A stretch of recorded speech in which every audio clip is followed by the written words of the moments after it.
नमस्कार दोस्तों, आप देख रहे रोहिलॉजी। और रिसेंटली बहुत सारे एग्जाम्स होने वाले हैं। यूपी का जो यूपीपीएससी एग्रीकल्चर वाला एग्जाम है वो रिसेंट में होगा 1 अगस्त को। तो उससे रिलेटेड मैं बहुत सारे एमसीक्यू लेकर आया हूँ एग्रीकल्चर करंट अफेयर्स का।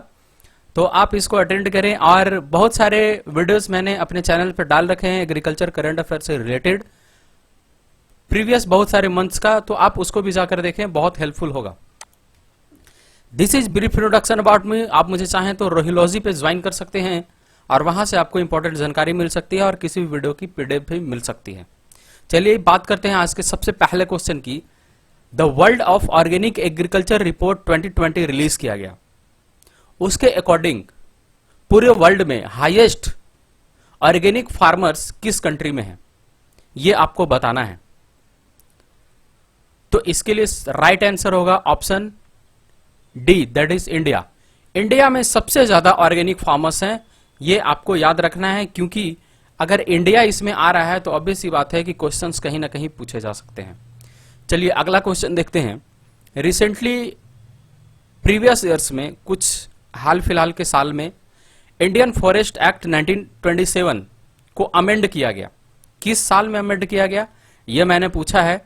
और इस अमेंडमेंट में क्या किया गया कि जो बैम्बू, जो ट्रीज के कैटेगरी में आता था, उसको रिप्लेस करके वापस वीड्स के कैटेगरी में रख दिया गया है, जिसके कारण जो बैम्बू से रिलेटेड बिजनेस करना चाहते हैं, उसके प्रोडक्ट्स को प्रोड्यूस करना चाहते हैं, मार्केट में बेचना चाहते हैं, वो कर सकते हैं। उस पर कोई भी एक्ट नहीं लगेगा, खास करके फॉरेस्ट एक्ट 1927 नहीं लगेगा, क्योंकि फॉरेस्ट एक्ट 1927 फॉरेस्ट से वृक्ष को काटने, ट्रीज को काटने, ये सब से रोकने के लिए लगाया गया है। अगर इसको ट्रीज से हटा दिया जाए तो इस पे कोई रेस्ट्रिक्शन नहीं लगेगा। तो आपको बताना यह है कि कौन से साल में इसको अमेंड किया गया था। यह किया गया था 2018 में, जिसका ऑप्शन डी होगा राइट आंसर। चलिए इसे रिलेटेड थोड़ा सा जानकारी ले लें। अंडर हर मेड़ पर पेड़, जिसके अंदर ये बैम्बू आता है, मतलब रिकंस्ट्रक्शन किया गया नेशनल बम्बू मिशन का 18-19 में होलिस्टिक डेवलपमेंट के लिए। उसके बाद अगला क्वेश्चन देखते हैं।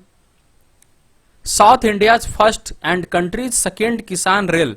देखिए, साउथ इंडिया का पहला और इंडिया का सेकेंड, क्योंकि इससे पहले भी एक ट्रेन रिलीज हो चुका है किसान रेल का।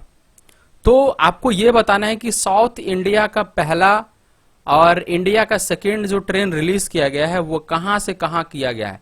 दूसरा मैंने बताया है कि आदर्श नगर दिल्ली तक फ्लैग्ड ऑफ किया गया है। तो ये साउथ इंडिया के कौन से प्लेस से किया गया, ये आपको बताना है। इसका सही आंसर होगा अनंतपुर।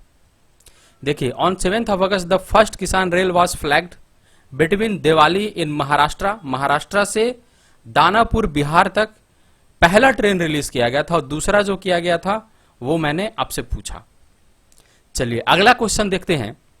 मिनिमम सपोर्ट प्राइस से है, बहुत सारे क्वेश्चन इससे कहीं ना कहीं पूछे जा सकते हैं। तो वीट के लिए एमएसपी कितना डिसाइड किया गया था 2021 में, क्योंकि अभी जो रबी सीजन पार हुआ है उसमें वीट का एमएसपी डिसाइड किया गया था। तो वीट का एमएसपी कितना था, दैट इज 1975, 1975 रुपया। और भी इससे रिलेटेड बहुत सारे एमसीक्यू पूछे जा सकते हैं, इसलिए मैंने आपको ये डेटा दे रखा है। वीट के लिए 21-22 के लिए 1975 था, बार्ली के लिए 1600, लेंटिल के लिए 5100 और सैफ्लावर के लिए 5327। अगर इस रबी सीजन में सबसे हाईएस्ट एमएसपी किसका रहा, तो आप देख सकते हैं 5327 सैफ्लावर के लिए, जो कि ऑइलसीड क्रॉप है। रिसेंट न्यूज में क्या है, रिसेंट न्यूज में यह है कि कृतज्ञ करके एक हैकाथॉन स्टार्ट किया गया है आईसीआर के द्वारा। National agriculture higher education project जो चलता है आईसीआर का, उसी के तहत एक हैकाथॉन कृतज्ञ स्टार्ट किया गया है। इसमें किया क्या गया है कि जितने भी एग्रीकल्चर से रिलेटेड फार्म इम्प्लीमेंट्स हैं वो वुमेन्स फ्रेंडली बनाया जाए, ये टारगेट रहा है आईसीआर कृतज्ञ हैकाथॉन का। अगला क्वेश्चन देखते हैं। यूएन काउंसिल डिक्लेयर किया है 2023 को किस नाम से, मतलब इंटरनेशनल ईयर ऑफ व्हाट, तो इंटरनेशनल ईयर ऑफ पल्सेस घोषित किया है, या कोर्स ग्रेन घोषित किया है, या मिलेट घोषित किया है, या ऑर्गेनिक घोषित किया है। तो इसका राइट आंसर होगा कोर्स ग्रेन, ये आपको याद रखना है। अगला क्वेश्चन देखते हैं, वर्ल्ड पल्सेस डे ऑब्जर्व किस दिन किया जाता है, ये मैंने पूछा है, और इसका थीम था love pulses for a healthy diet and planet.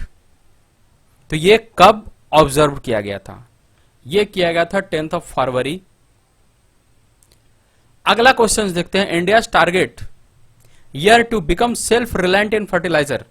देखिए इंडिया ने एक टारगेट सेट किया है जिसमें वो आत्मनिर्भर बने, किसमें, उर्वरक के फील्ड में इंडिया जो है आत्मनिर्भर बने, इसके लिए टारगेट उन्होंने सेट किया है। वो कौन सा ईयर है, तो ये है 2023 तक इंडिया को सेल्फ रिलायंट या आत्मनिर्भर हो जाना है फर्टिलाइजर के केस में।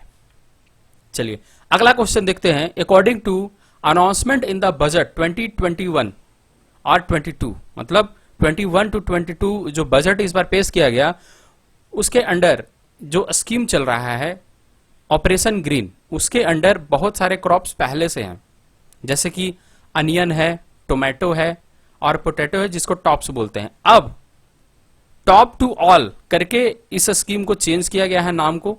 तो आपको ये बताना है कि इसमें से नए जो एग्रीकल्चरल प्रोड्यूस ऐड किए गए हैं वो कितने ऐड किए गए हैं, क्योंकि ऐसा नहीं है कि इसमें अनलिमिटेड ऐड किए गए हैं, तो वो आपको बताना है कितने ऐड किए गए हैं।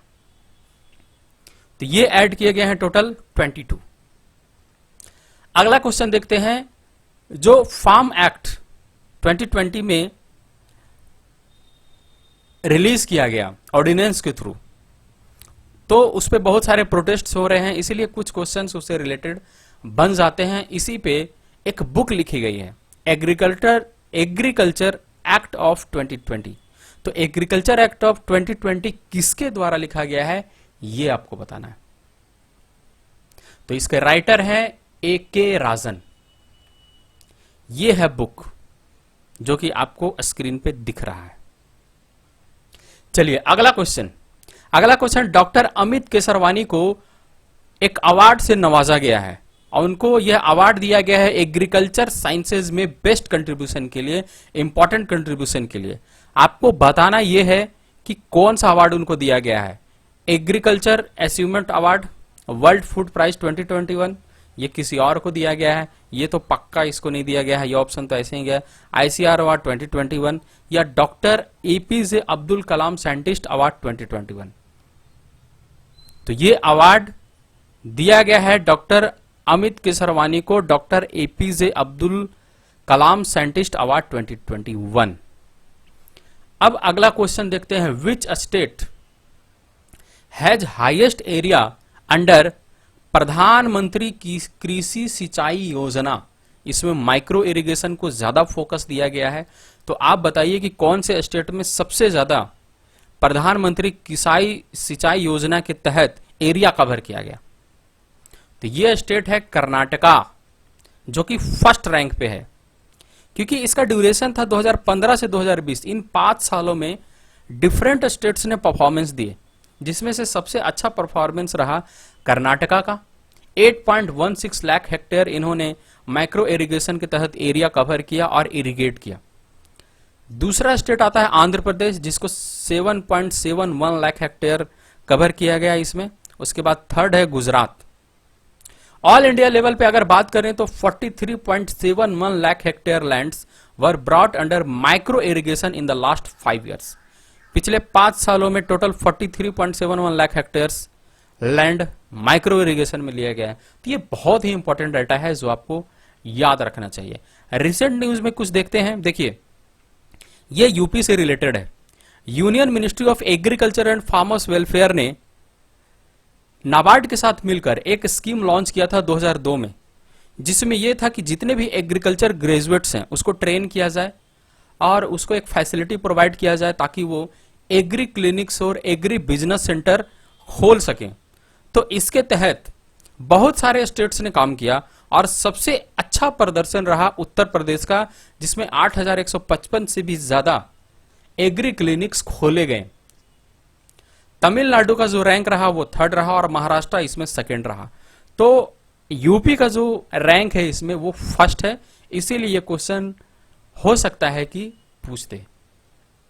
तो ये था कुछ इंपॉर्टेंट एमसीक्यू। अगर आपको लगता है कि ये आपके लिए कारगर हैं और ये थोड़ा सा अलग है तो आप बिल्कुल मुझे कमेंट सेक्शन में बताएं, और भी मैं वीडियोस आपके लिए एग्रीकल्चर करंट अफेयर्स का एमसीक्यू लेकर आऊंगा। फिलहाल आज के लिए इतना ही। अपना ख्याल रखिए और धंगज के पढ़िए। Bye bye.